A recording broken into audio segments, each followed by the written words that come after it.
श्री स्वामी समर्थ अक्कलकोट महाराजांचा अवतार हा श्री दत्त परंपरेत चौथा मानला जातो। दत्त संप्रदायात ही परंपरा पुढील प्रमाणे आहे। वेद आणि पुरातन काळात श्री दत्त ही विभूती होऊन गेली। अत्रि ऋषी आणि अनुसया यांचा पुत्र म्हणजे श्री गुरुदत्त हे होते। ऐतिहासिक दृष्टीने पाहता दत्त परंपरेतील पहिले सत्पुरुष म्हणजे श्रीपाद श्रीवल्लभ होते। पूर्वेकडील प्रांतात पिठापूर येथे 14व्या शतकात त्यांचा जन्म झाला। त्यांनी आपला अवतार संपवितांना पुन्हा भेटेन असे अभिवचन भक्तांना दिले आणि त्याचप्रमाणे तेच पुढे नृसिंह सरस्वती या नावाने कारंजा नगर येथे कारंजा वराड जन्मास आले। त्यांच्या अवतार कार्याचा कालावधी इसवी सन 1378 ते 1458 हा आहे। त्यांनी गाणगापूर येथे श्रीपाद श्रीवल्लभांच्या पादुकांची स्थापना केली। इसवी सन 1457च्या सुमारास ते श्रीशैल यात्रेवेळी कर्दळी वनातून गुप्त झाले आणि त्यानंतर सुमारे 300 वर्षांनी कर्दळी वनातून ते पुन्हा प्रकट झाले। तेच स्वामी समर्थ अक्कलकोट महाराज होते। ऐतिहासिक दृष्ट्या ते तिसरे सत्पुरुष असून दत्ताच्या विभूतिमाचा ते चौथा अवतार मानले जातात। श्री दत्त संप्रदायात जनार्दन स्वामी, एकनाथ दासोपंत, माणिक प्रभू, नारायण महाराज जालवणकर, चिदंबर दीक्षित, वासुदेवानंद सरस्वती उर्फ टेंबे स्वामी असे अनेक थोर सत्पुरुष होऊन गेले। श्री स्वामी समर्थांनी स्वतःच मूळ पुरुष वडाचे झाड, दत्त नगर हे वसतिस्थान आणि नाव नृसिंहभान असे भक्तांना सांगितल्याने दत्त संप्रदायात श्री स्वामी महाराजांचे स्वरूप हे श्री दत्ताचे चौथे अवतारित्व मानण्यात आले। त्यामुळे दत्त भक्त हे स्वामी भक्त झाले। श्री दत्तात्रयांचे तिसरे अवतार म्हणून अक्कलकोटचे श्री स्वामी समर्थ मानले जातात।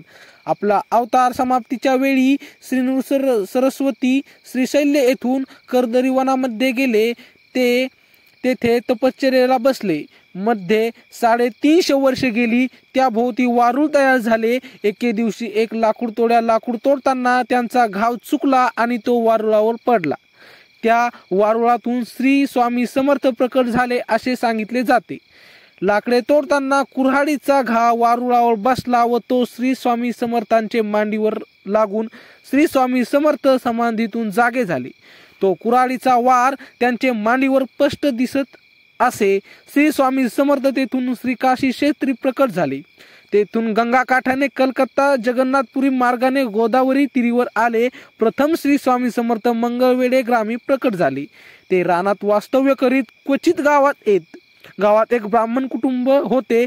ते श्री स्वामी समर्थ महाराज गावात आले की भोजन देत। मंगळवेढे येथील वास्तव्यानंतर श्री स्वामी समर्थ पंढरपूर, मोहोळ, सोलापूर या ठिकाणी वास्तव्य करून श्री अक्कलकोट येथे आले। त्यावेळी 3 दिवस स्वामींनी अन्नग्रहण केले नव्हते। चोळप्पा यांनी स्वामींना आपल्या घरी नेले व त्यांना भोजन दिले। त्या वेळेपासून श्री चोळप्पा स्वामींचे एकनिष्ठ शिष्य झाले। चोळप्पांच्या घरातील मंडळी त्यांना एक वेडा घरात आणून ठेवला आहे असे म्हणत श्री स्वामींच्या दिव्यत्वाची प्रचिती अक्कलकोट येथील मंडळीस येऊ लागली व लोक स्वामी दर्शनास येऊ लागले। राजे साहेब भोसले यांचीही श्री स्वामींवर दृढ भक्ती झाली। श्री स्वामी समर्थ राजवाड्यात कधी कधी जात व एखाद्या वेळी त्यांच्या राजवाड्यातच 4-4 दिवस मुक्काम असे। अक्कलकोट येथे स्वामी समर्थ प्रथम आले ते खंडोबाच्या देवळातील कट्ट्यावर स्थानापन्न झाले। हे खंडोबाचे देऊळ सध्याच्या ST स्टँड समोर आहे। तेथून पुढे वटवृक्षाखाली येऊन त्यांनी तपसाधना केली। बालोत्मत्तपिचावृत्तीचे ते सिद्ध पुरुष होते। आपल्या वास्तव्यात त्यांनी अनेकविध चमत्कार केले। राजापासून रंकापर्यंत अनेकांना प्रेमाचा वर्षाव केला। आपण यजुर्वेदी ब्राह्मण गोत्र कश्यप रास मीन असल्याची माहितीही त्यांनी स्वतःच सांगितली आहे।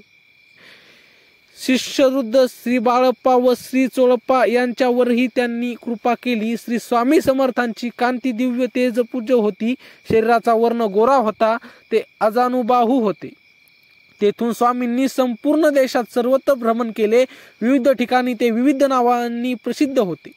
नंतर ते मंगळवेढ्यात आले. त्यानंतर ते अक्कलकोट या ठिकाणी आले आणि शेवटपर्यंत तेच होते. सर्वसामान्य भाविक भक्तांना त्यांनी आपलेसे केले. सर्व जातीपातींचे, बहुजन समाजाचे आणि धर्मांचे लोक त्यांच्या भोवती गोळा झाले.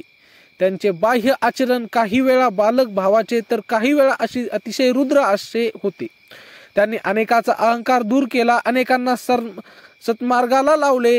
ज्याचा जसा अधिकार त्याचप्रमाणे त्यांच्यावर कृपा केली. निर्भीडता, स्पष्ट वक्तपणा आणि आत्मीयता यामुळे लाखो भक्तांना त्यांनी आपलेसे केले. त्यांच्या कार्यकाळात देशात इंग्रजांचा अंमल होता.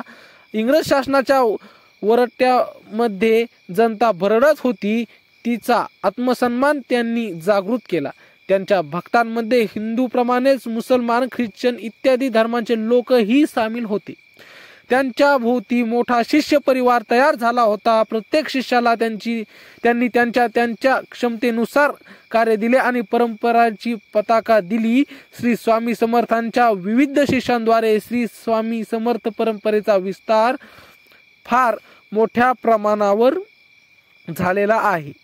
यातील प्रमुख शिष्य कोल्हापूरचे कुंभार स्वामी, पुण्याचे बीडकर महाराज, मुंबईचे श्री तात महाराज, आळंदीचे श्री नृसिंह सरस्वती, श्री शंकर महाराज, श्री वामन बुवा, श्री गुलाबराव महाराज, श्री केकर बुवा, श्री स्वामी मिसूत, श्री आनंद भारती, श्री गजानन महाराज, श्री मोरे दादा, श्री आनंदनाथ महाराज हे आहेत.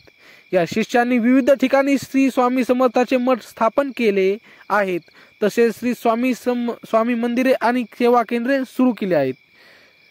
तर मित्रांनो, तुम्हाला छोटीशी माहिती कशी वाटली कमेंटमध्ये नक्की सांगा. कमेंटमध्ये श्री स्वामी समर्थ नक्की लिहा आणि भेटूया असेच नवीन व्हिडिओ पाहण्यासाठी. चॅनलला मात्र सबस्क्राईब नक्की करा. भेटूया पुढच्या व्हिडिओमध्ये. तोपर्यंत धन्यवाद.